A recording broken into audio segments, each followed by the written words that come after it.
we're starting off with questions from Eduardo. I think it's Eduardo, right? Cardo. Cardo says, "Hi Eddie, how are you doing? I'm good, thank you. I just ordered your book, Daily Routines. I'm really looking forward to start practicing your system." Well, good. Um, Let me adjust this.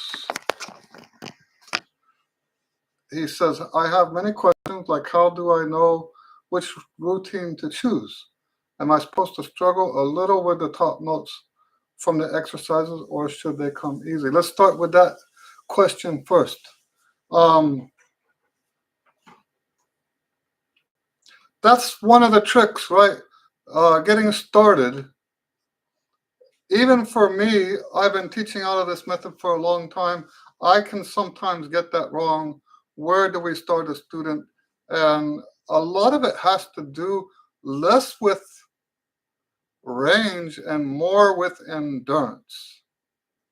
So I'm looking more at whether or not you can get through the routine without getting tired enough. Now,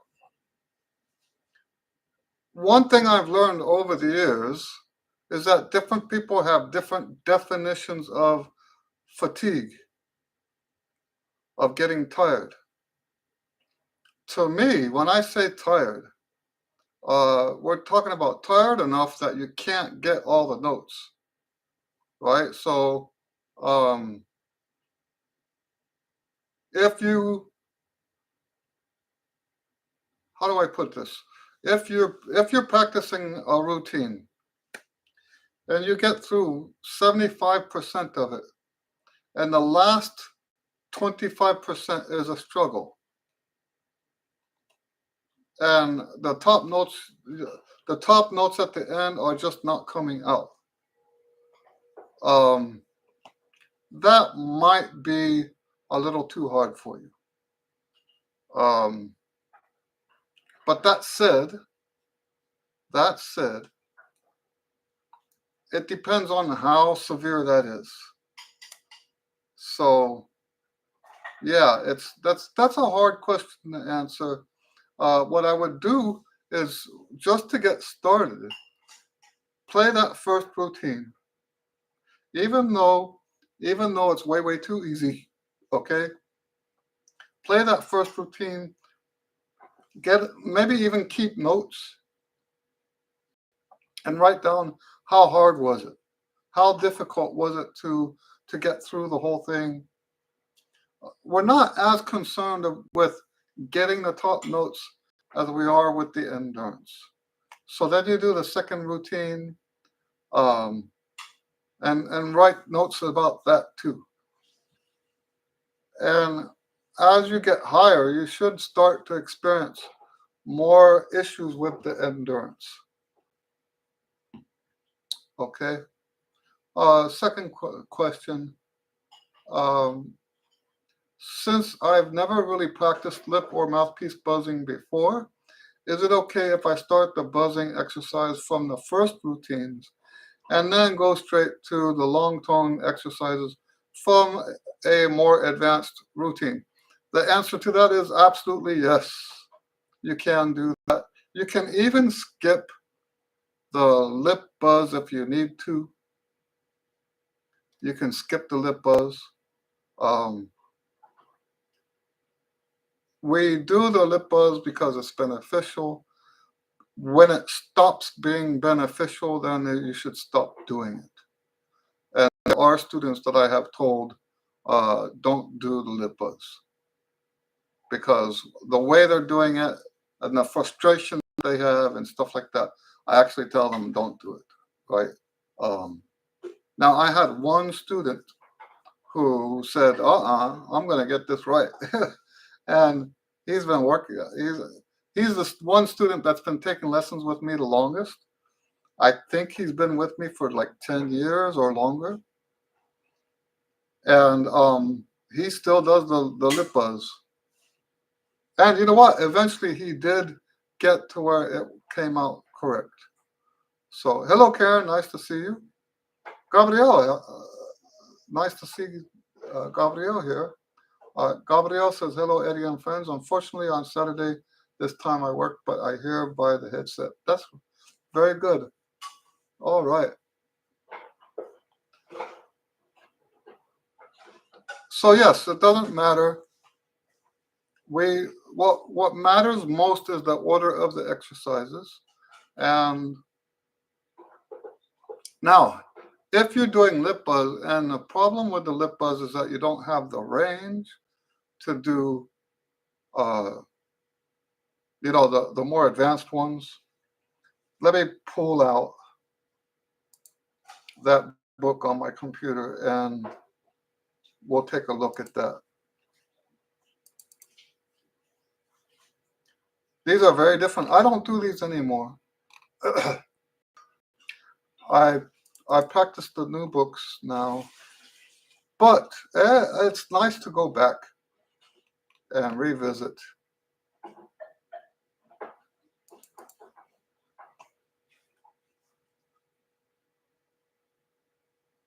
So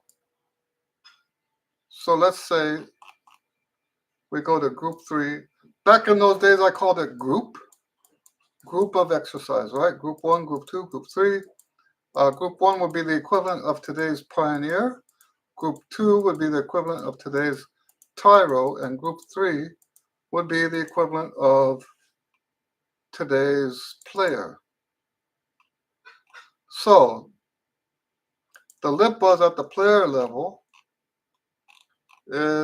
starts with this.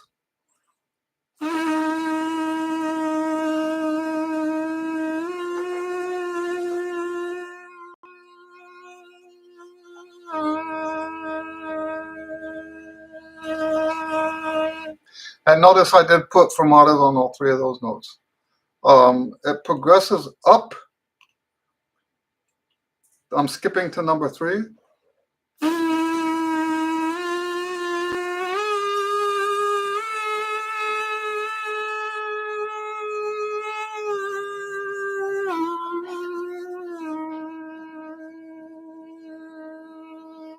There's number 3. Then it progresses down, number 4.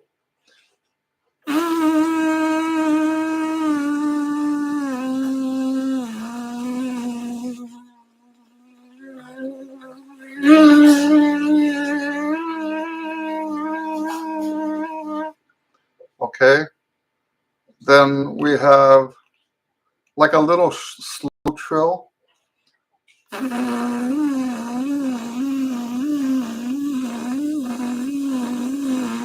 That didn't come out so well, but you get the idea. We're going C, D, C, D, C, D, C, D, C. And then we do that up a 5th.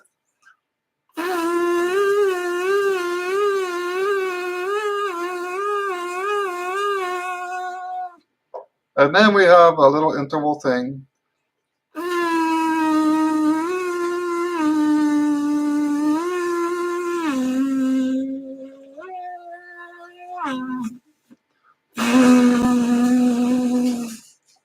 Okay, so if that's too hard, then there's nothing wrong with doing the easier routines first.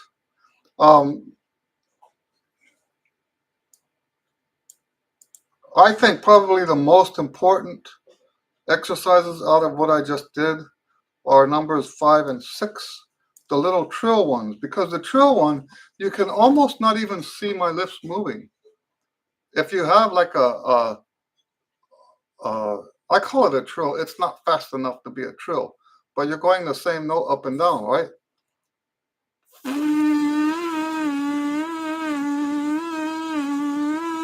Look how subtle the movement is. You can't even see that. So having that control to move the lips that subtly is a very valuable skill. I think it's more valuable, I think, than the interval. I think a lot of people, when you get to the interval, you think that's like the best part. I think it's those little trill things. But yes, when you can do that, when you can do that, I think you get more control over your aperture, more control over your embouchure, and you end up, there's no way that can't help. I'm speaking in double negatives again. Hello, Jeffrey. Nice to see you. Anyway, any other questions? I'm very happy to hear, Cardo, that you are using the daily routine book.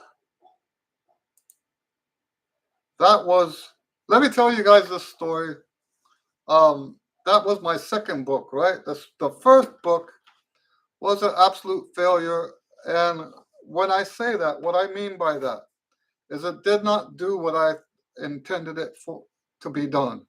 In other words, that first book was meant to be understood by the students and executed. And at the end of that execution, they would have their own routine that they developed themselves. After a year of teaching that, I decided there's just no way. Most of my students back then were high school students. They weren't really that into it. High school and junior high, they weren't really that into it. And I went the other direction for the daily routines. For the daily routines, I wanted the opposite. I wanted something that you didn't have to understand. I wanted something that the students would just do it and get benefits. If you just did the exercises in that book, in that order, then yes, they would get benefit from it. They wouldn't have to understand anything. Now, later, the second edition of that first book, the first book is the Physical Trumpet Pyramid. As it existed in its original form, does not exist anymore. That book is gone. And I'd be real surprised if anybody actually has a copy. But the new version, I had a friend that called it the teacher's manual. So the daily routines was the book that the students used, and this guy said that the Physical Trumpet Pyramid book was the teacher's manual for that book. I don't see it that way, but I think it's fine that he sees it that way. Cardo says, thanks a lot, Eddie. I am a bit late to the chat. I apologize. That's fine. Lip buzzing is fine. I can do those examples that you are showing. No problem. Okay, well, that's good. That's good. Now, if you have to adjust the pitch up or down, the old book is different from the new books in that regard. I always let people just do relative, and almost always it was lower than what I was doing. And I don't mind saying that that can still be the case for that book. It's still the case for the new books too. But over the years, I saw some value in actually sticking to the pitch that's written. There is value in trying to buzz the pitch that's written. Oh, look at that. Cardo says, I'm actually better with lip buzzing than with mouthpiece buzzing. You know what that would indicate to me? Just based on what you're saying, I'm not saying this is it, but that would indicate to me that your mouthpiece might be the wrong rim diameter. Okay. Hello, Tim. Tim says hello from Oklahoma City. So yes, you might want to, but then I don't know exactly what your issue is with the mouthpiece. So I'll tell you what I have to do for mouthpiece, because I play so far off to the left. I have to hold the mouthpiece with this hand and hold it very lightly so that it goes at the angle that I need it to go at. I actually have written in my version of the books, I have written to the left When I get to the mouthpiece, I have the words to the left at the top of the page to remind me to make sure that the angle of the mouthpiece is matches the angle of my embouchure. Carlos says, thanks. You're welcome. Thanks for the great question. And thanks for buying my book. Very nice. All right. Any other questions? I might quit early today. I have a gig. And we have to be set up by 5 o'clock. Jesus. Hey, Eddie, just wondering when the other etudes will be posted. I'm very excited to play them this year.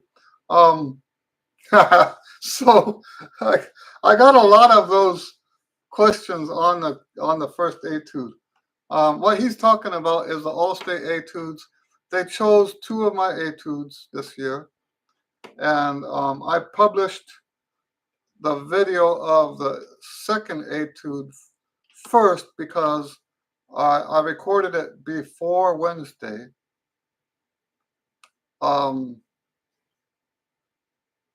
So I had it. I didn't have. I forgot what I was talking about. Oh, the etudes. I didn't have the first etude because I didn't write that.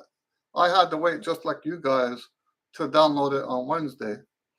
At this point, I have recorded the first etude, and I'll be posting that. And this is the part that I'm laughing about. People were asking, where are the other etudes, right? And I have them scheduled to go out on Wednesdays. So the first one will be this coming Wednesday, and then the third etude will be the next Wednesday. But I told them in the comments, I said, if enough people send me a super thanks, I'll publish them early.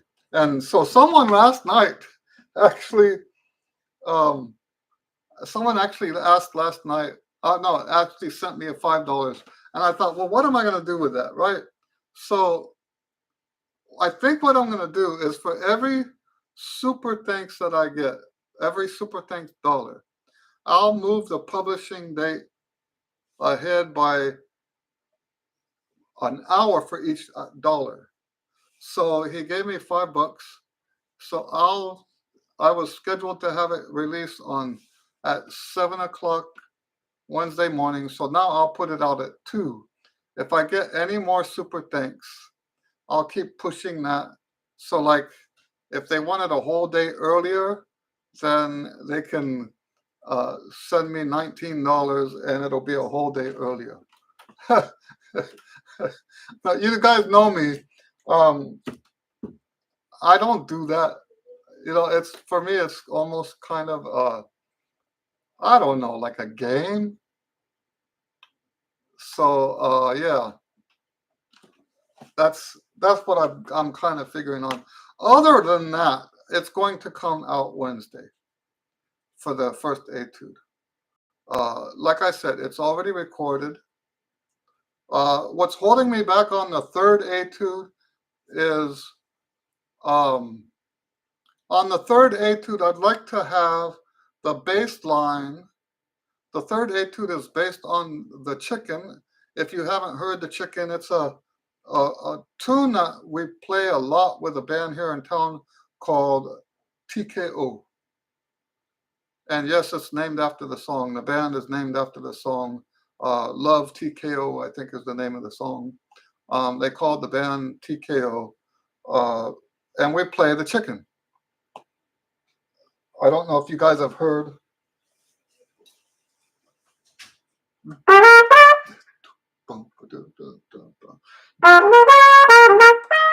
Right? So it's a funk jazz tune, and the bass goes boom, boom, boom, boom, boom, boom, boom, boom, boom, boom, I want to have that in my video.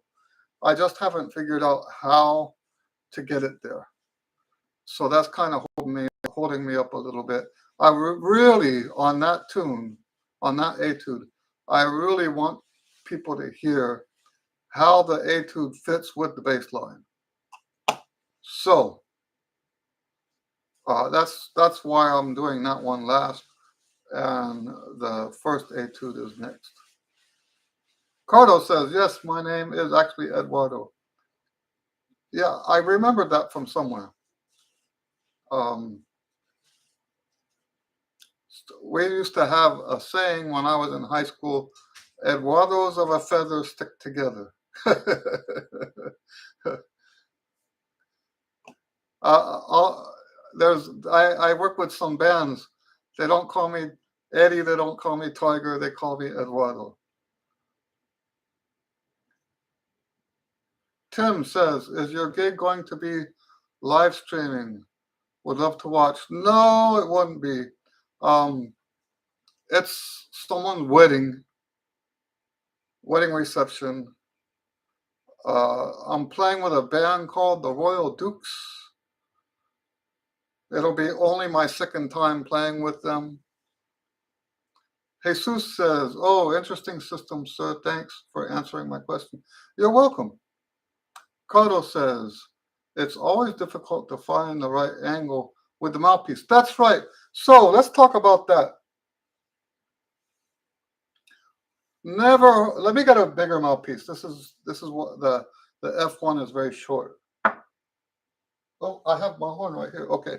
Never hold your mouthpiece like this. When you're doing the mouthpiece buzz, you want to hold it in a way that it will turn. You see how flexible that is? We want to have that when it hits our lips, so that the angle of the instrument, when you look at the whole point of the physical trumpet pyramid, now remember the daily routines are based on the physical trumpet pyramid. This, and that, right? We want to build, we're going to rebuild our chops every day from the ground up. We start with the air exercise, then we do the lip buzz, then we do the mouthpiece placement. Well, and the assumption here is that if you're doing the lip buzz right, that's the correct embouchure. So now we're trying to find a placement on that embouchure that fits with the mouthpiece.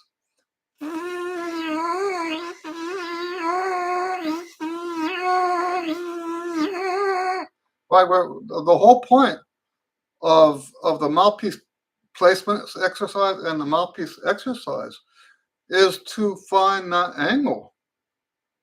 And you don't have to find it that day. But by doing those exercises every day, you will find the right angle for the mouthpiece. Then when you put the horn on, you try to make the horn match that. Don't make the mouthpiece match the horn. The whole point of this is that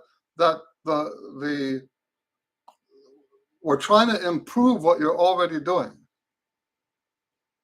So we're not going backwards. We're going forward based on and you know what? I'm on a tangent, but this is a wonderful thing to talk about in this context.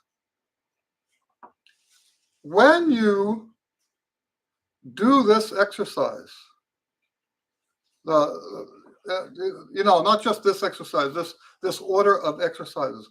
When you do this order of exercises where you do the air first, the lip buzz, the mouthpiece placement, and then the mouthpiece buzz,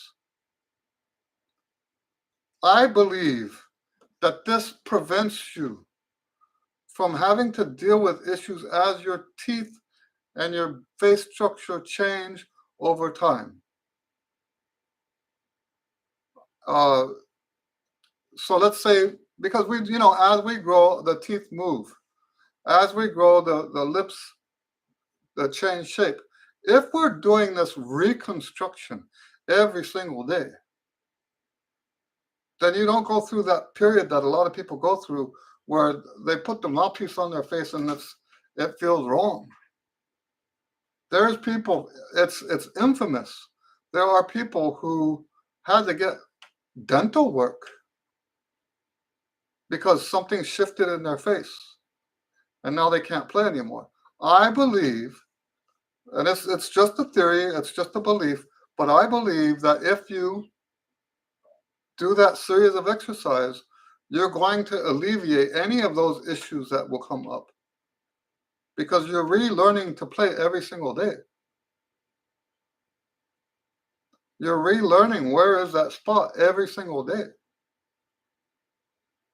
So as your teeth change, you can adjust with that change as it happens. This is very, very different from those people that have to, and you can see them, right? They go, right? They have this like whole process that they have to go through to get the chops to be in place. We call it getting set, right? They'll do all kinds of maneuvers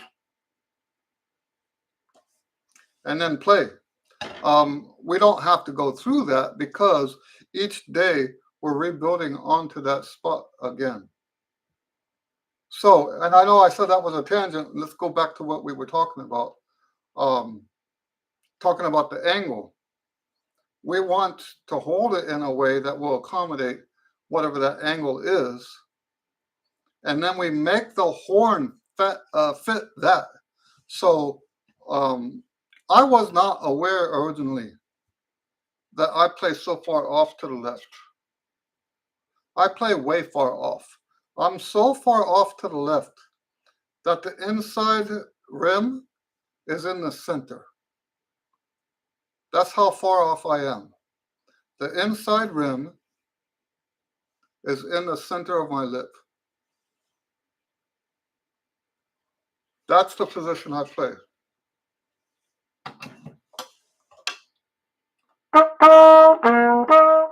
And one way I demonstrate that is I'll use fingers. Okay, there's two fingers between the corner of the lip and the mouthpiece. Not even one full finger on this side. So yes, I'm all the way over to the left. And being that extreme, this physical trumpet pyramid approach with the daily routines and then now with the Chops Express and the Trumpet Chops books, with all of this, it helps me teach myself how to play that way. I hope that makes sense. All right, any other questions?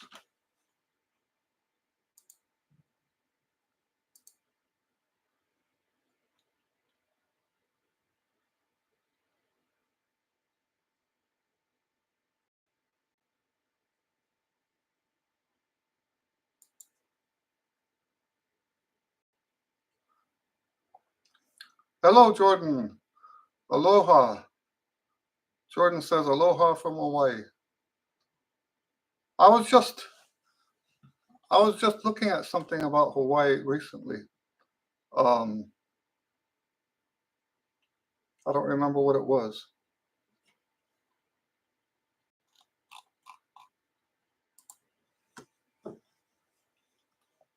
Any questions?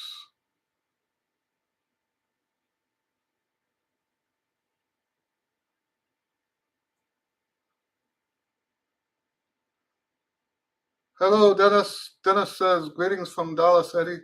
Speaking of mouthpieces, still playing my Bach 7C, but truth be told, a 3C is more responsive, but I tire more easily and I am playing first part in the bands. Don't want to tire out before the concert is over. So you can do a tapered shift, right? You can do a tapered shift. You can. So what? Let's start with this one principle first. When it comes to equipment, you can always grow your strength. It bothers me sometimes, and I'm not saying this is you, but it bothers me sometimes with the pros that I work with, where, and this has happened a few times, so I'm not talking about a specific person. They show up with a horn, and that has a beautiful sound, and everything is just perfect. And then a month later, I see them again, and I ask, "Where's that beautiful horn?" And they say, "Oh, I had to get rid of it." And I say, "Why?" And they say, "Well, because it made me too tired." And that was very disappointing to me, because endurance is one of the one things for sure that we can always grow. Some people do struggle with range, but endurance can be fixed. And for whatever reason, let me give an example. When I first bought this mouthpiece, it's the Shilky F1, and I started doing it on the routines. I'm not exaggerating. I couldn't get halfway through the routine without puckering out. I mean, I would lose everything.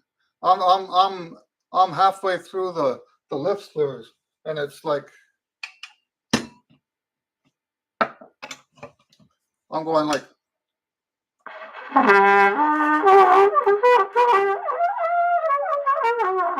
I can't play because the endurance was gone,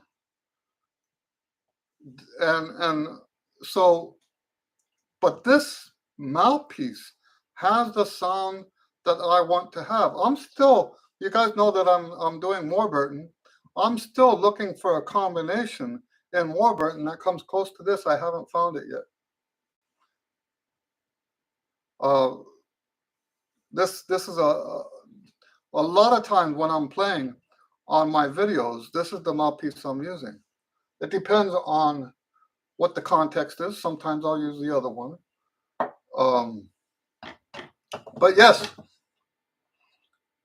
I would not go to a gig when I'm going through that process, and I would not go to the gig and play this mouthpiece, not even a rehearsal, right? So, okay, Dennis says I should rephrase a bit. I tire in the upper register. Okay, so you might want to consider a size 3, but with a slightly shallower lead pipe. Not lead pipe. I keep saying the wrong word. Cup. If you have a slightly shallower cup, I don't mean, so instead of a 3C, like Warburton has a 3M for medium. They say it's a commercial mouthpiece. Those kind of words don't mean anything to me. We say commercial, jazz, lead. None of that means anything to me. Okay, I don't have a lead mouthpiece or a jazz mouthpiece or a commercial mouthpiece. I have different mouthpieces with different characteristics that I use in different contexts. And so, for example, I'm going to get my bag.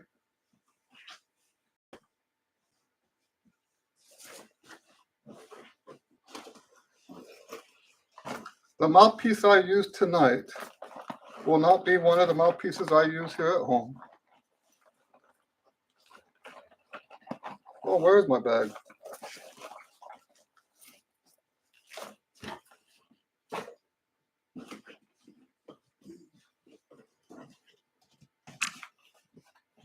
Oh, here we go. The mouthpiece I use tonight will probably be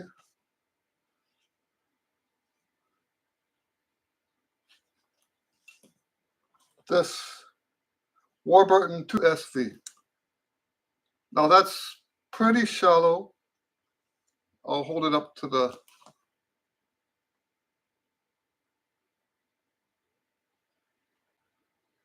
That's a pretty shallow mouthpiece. I don't use shallow. I don't use shallow because I need to play high. I use the shallow mouthpiece so that I can project better, because a shallow mouthpiece is going to have a brighter sound. The gig tonight is a top 40 band, and the trumpet needs to have a bright sound in a band like that. We don't want the like classical dark sound. We don't want a jazz fa sound. We need to have. Now, I kind of just contradicted myself, but let me explain. There have been times, I don't call this a lead mouthpiece, I call it a shallow mouthpiece. Because there's times in the classical ensemble where I will use this mouthpiece. It's not just a pea shooter. It's just going to give me a little bit more. It's going to give me a little bit more zing to the note so that I can fit in with the ensemble. The mouthpiece that has the deep cup, I would never use on a gig like that. So I hope that makes sense what I'm saying. You might want to consider something with a 3C diameter, but a slightly shallower cup. Hello, Neo. Neo says, hi, I have trouble with tensing up during gigs. I raise my shoulders and can't play freely anymore. I'm doing good when I'm on my own. Any ideas how to stay relaxed?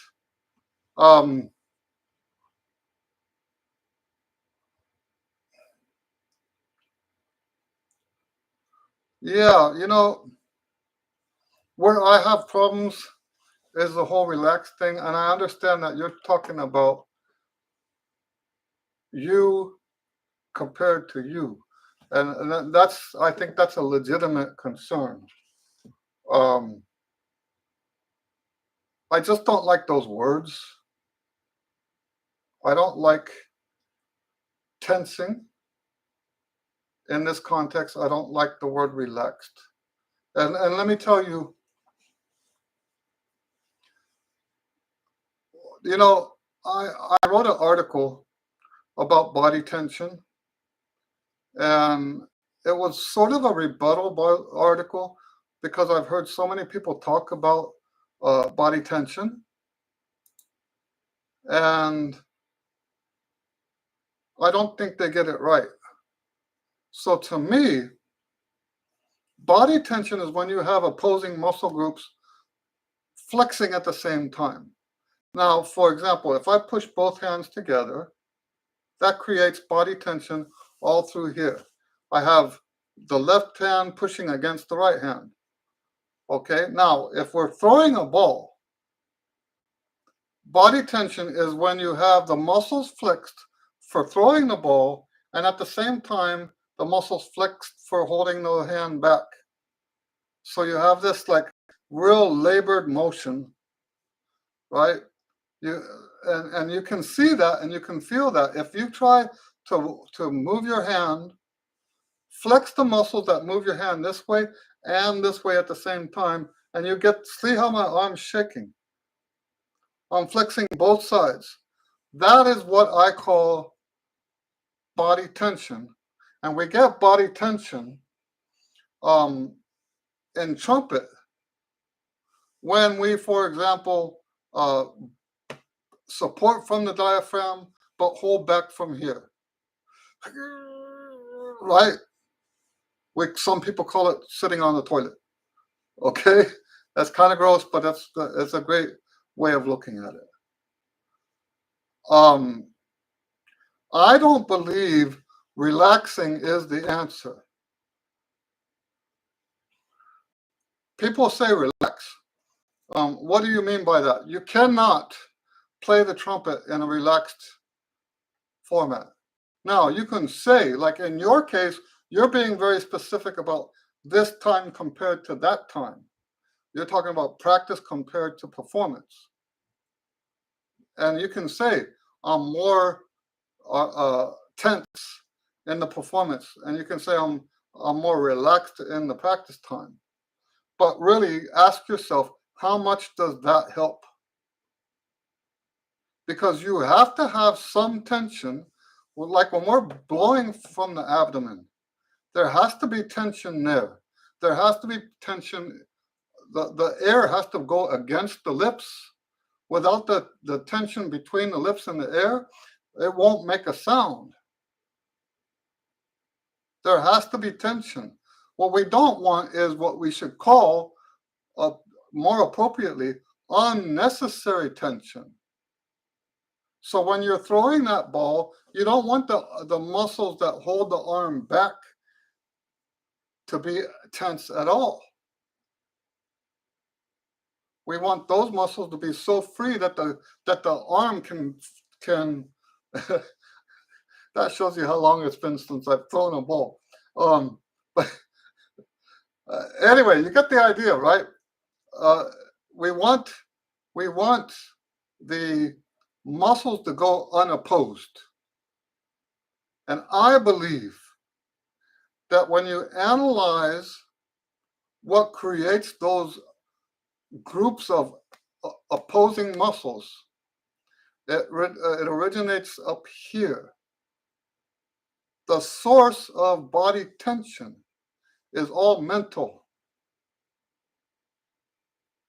I'm going to say that one more time, because if it is mental, there's nothing you can do to quote unquote relax and fix the problem. You have to fix mentally what's going on first. So what kind of mental stuff am I talking about? Any kind of doubt, any kind of shame, any kind, we would call these negative emotions. When we have negative emotions, those negative emotions will tell our body to hold back. Instead of just doing what we have to do, we have negative emotions that hold us back while we're still trying to do what we're trying to do. And when we talk about trumpet playing, the muscles that we need to use, the muscles that need to be tense, are in weird places all over the body. So when we have body tension, it's not just about saying, oh, this muscle is tight, that muscle is tight. You've got it all over your whole body. A lot of people will talk about the neck. It's your whole body. It's not just your neck. You might see it in the neck. So the answer is not relax. The answer is figure out what's causing you to think you need to hold back. Figure out what's making you feel like. It can be guilt. I have a deep-seated belief that if you have made trumpet a god in your life, I know people hate when I use that language. If you have made trumpet a god in your life, deep down, and by the way, when I say stuff like that, I am not talking about the person that asked the question, okay? I don't know enough about Neil to know anything about this. I'm just using this as a random example. People who make trumpet, what do we mean when we say make a trumpet a god? We're talking about someone who makes trumpet the most important thing in their life. That's a sick thing. Trumpet should not be, for anybody, the most important thing in their life. And I'll tell you what, if it is the most important thing in your life, you should not date, you should not get married, you should not have kids. You should not be part of society.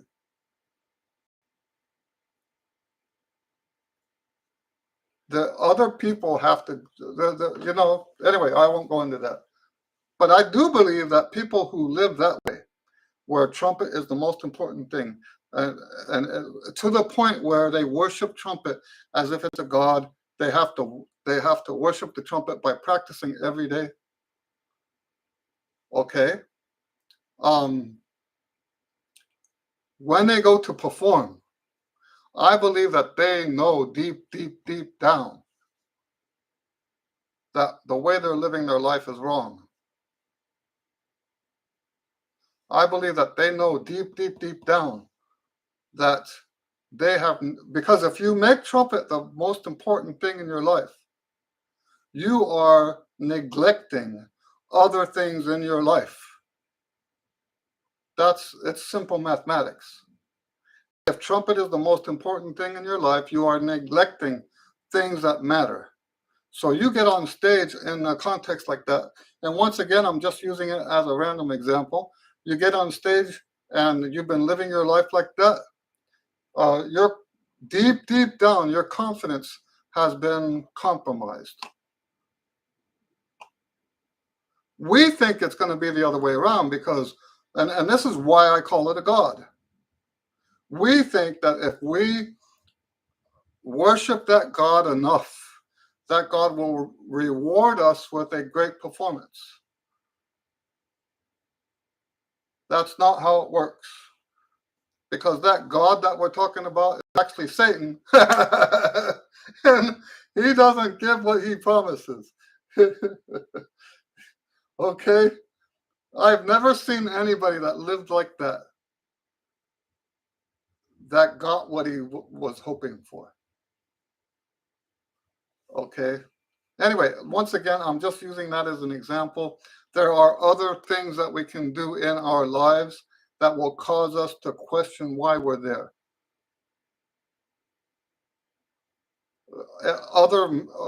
And it can be, let's flip it the other way around. There are times when we think we don't deserve the gig. I remember finding out after 2 seasons in the El Paso Symphony, I remember finding out, and it's devastated me. It devastated me. I found out that I didn't win the audition, that some other guy won the audition, but they chose me anyway. I was devastated.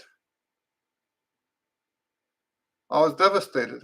I don't think I would have had, I think I would have had after that, just knowing that I didn't actually win the audition, I would have had all kinds of body tension issues. I probably did already, but anyway. So Neo says, thanks, I'll look into the mental thing, makes sense. The trumpet God thing also has some truth, I'm afraid. Okay, so yeah, once again, I'm not accusing anybody of anything. If anything, I would ask all of you who are watching this to question, how legitimate our emphasis is on the horn. We need to be very careful about not turning it into something that it's not. And here's the funny thing, is the students that I've had that I've helped, as my wife says, come right. I've helped them come right in that regard about not making trumpet more important than what it is. They all did better after that. They all played better, not worse. I'm going to say it one more time because it's so important. They all played better after they stopped living that way.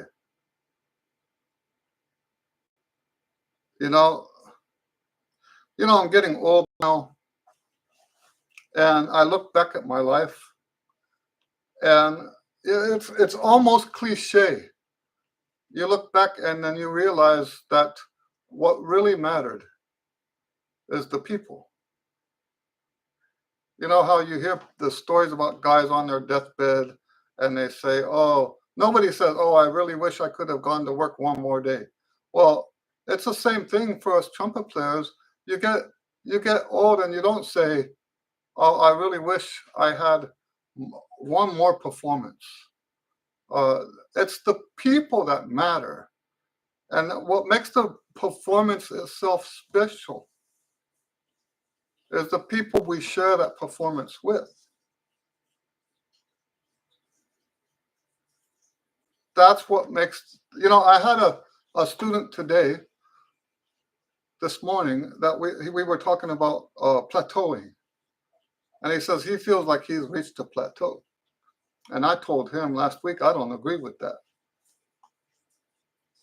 He says, well, so he started the lesson today by saying, would you explain what you mean by me not agreeing with him being at a plateau? And I said, how we play in this moment is not always visual. We can't always see the progress that's being made. Sometimes the progress is deep, deep, deep back, and we just don't see it yet. So it looks like we've plateaued, but that's not really a plateau. What's going on at that time is the wheels are turning, the gears are turning, and progress is being made, but underneath that level where we can see it. And I gave examples of people I've known, you know, who just overnight they all of a sudden were better players. That's never truly all of a sudden. The progress was made during that plateau, but we don't see that. Now, what's that got to do with what we're talking about? We can be very frustrated during that time when we feel like we're in a plateau. And the reason we're frustrated is because we're not playing as well as we want to play. But here's the thing, we never, and this is another thing I like to tell people, I told him this earlier. I've worked with a lot of famous trumpet players and other musicians. I've never once heard a great musician walk off stage and say, wow, I was really good tonight. I've never once heard that. We are all just a little bit farther away from where we want to be. There's no trumpet player. In fact, I even told him, I said, the only trumpet players that I've heard that think they're great are the ones that suck. So if you think you're an awesome trumpet player, you're probably not very good. Okay? And, I remember the first, Wynton Marsalis, right? I'm backstage and he's playing the Hummel, I think. And he comes off stage. This is when he was a guest soloist with the El Paso Symphony. And we're backstage, and as soon as he passes the curtain, he shakes his head and he says, man, I got to work on my sound. That was, up to that point in my career, the best sound I ever heard live. And he's shaking his head, he's got to work on his sound. We don't ever reach trumpet nirvana. We don't ever reach that point where we say, oh, I'm a really great player. So, and why am I telling you that? Because if you're going to have satisfaction in music, that satisfaction needs to be in the people we work with and the people who we perform for. That's where the satisfaction is, in knowing that we're part of that society, that part of that group of people, and that we play a role in that. It's not about how good we are. There's no value in that. Nobody ever has satisfaction in how good we are. Okay? And this kind of stuff can all lead to let's take it all back to where we started on this thread. All of this can lead to negative uh, negative thoughts, and those negative thoughts will translate into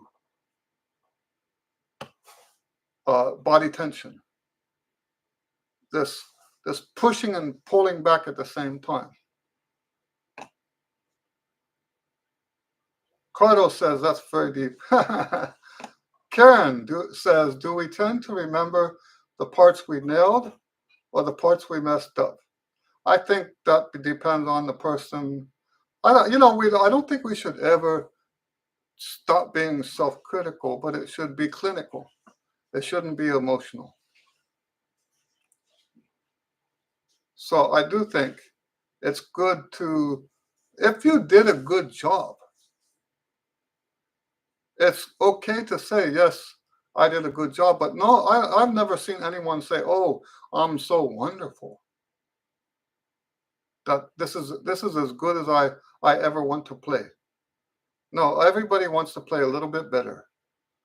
Cardo says, Eddie, I find a lot of similitude between trumpet players and bodybuilders and fitness people.